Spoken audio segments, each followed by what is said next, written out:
Drama serial निकाब की आने वाली एपिसोड काफी ज्यादा इंटरेस्टिंग होने वाली है। आहिद अपना असल चेहरा दिखाने जा रहा है ईमान को कि वो ईमान के साथ आखिर क्या खेल खेल रहा था। क्या होगा नेक्स्ट एपिसोड में आप लोग देखोगे कि जैसे ही घर में सब आएंगे तो वहां पर मौजूद होंगे तो ताई अम्मी जो है वो काफी ज्यादा ईमान की तारीफें कर रही होगी। तो जैसे ही आहद उनके कमरे में जाएगा तो वहां पर ताई अम्मी कहेगी कि काश जिस तरह लैला और बारह इस घर की बेटियां हैं, ईमान भी इस घर की बेटी होती तो घर जन्नत बन जाता। वहां पर आहिद कहेगा कि ऐसा हो सकता है, लेकिन ताई उसकी बातों को नहीं समझ रही। अभी तो वो सिर्फ और सिर्फ ईमान के कसीदे ही पढ़ रही होगी। असल में ताई जो है वो ये चाहती है कि मेरा तैमूर जो है वो शादी कर ले ईमान से, लेकिन यहाँ पर तो कहानी ही और खुलकर सामने आ जाएगी। दूसरी ही तरफ जो ज़ारा है वो एक बार फिर से ईमान की इंसल्ट करती हुई नजर आएगी और नेक्स्ट एपिसोड में हमें ज्यादा से ज्यादा सीन ईमान और आहद के ही दिखाए जाएंगे, क्योंकि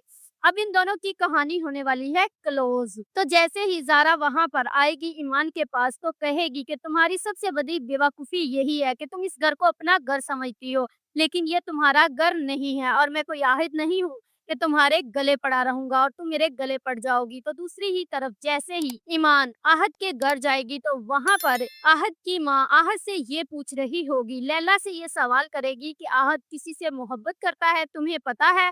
तो वहां पर वो ईमान से भी यही सवाल कर रही होगी। तो ऊपर से आ जाएगा आहद और कहेगा कि आपको नहीं पता कि मैं किससे मोहब्बत करता हूँ, आप इससे क्यों पूछ रही हैं, मुझसे पूछे ना कि मैं किससे मोहब्बत करता हूँ। इनफैक्ट जिससे मैं मोहब्बत करता हूँ ना वो तो सारी रात मेरे कमरे में भी रही है, तो वो यही तो है ईमान। यहाँ से अब आहद का असल चेहरा सामने आता है, क्योंकि अगर वो वाकई ही ईमान से मोहब्बत करता था तो इस तरह अमान की इज्जत को खराब ना करता, सबके सामने उसे जलील और रुसवा ना करता कि वो रात मेरे कमरे में रही थी। इससे साफ पता चल रहा है कि वो ईमान के साथ खेल रहा है कोई खेल और नहीं ही चल रहा है चाल। तो वहां से ईमान रोते हुए जाएगी और आंसू साफ करते हुए अपने घर जाएगी कि आखिर आहद ने इसके साथ ये बहुत बड़ा मजाक किया है और उसको जिल्लत का बाइस बनाया है। तो दूसरी तरफ घर जाते ही उसे बिलाल की आएगी ये बात याद कि यहाँ पर हर चेहरे ने निकाब पहना हुआ है, कोई किसी का सगा नहीं है। और अब आहद और ईमान की लव स्टोरी जो है वो क्लोज हो जाएगी। If you like this video, subscribe my channel, press the bell icon for more update.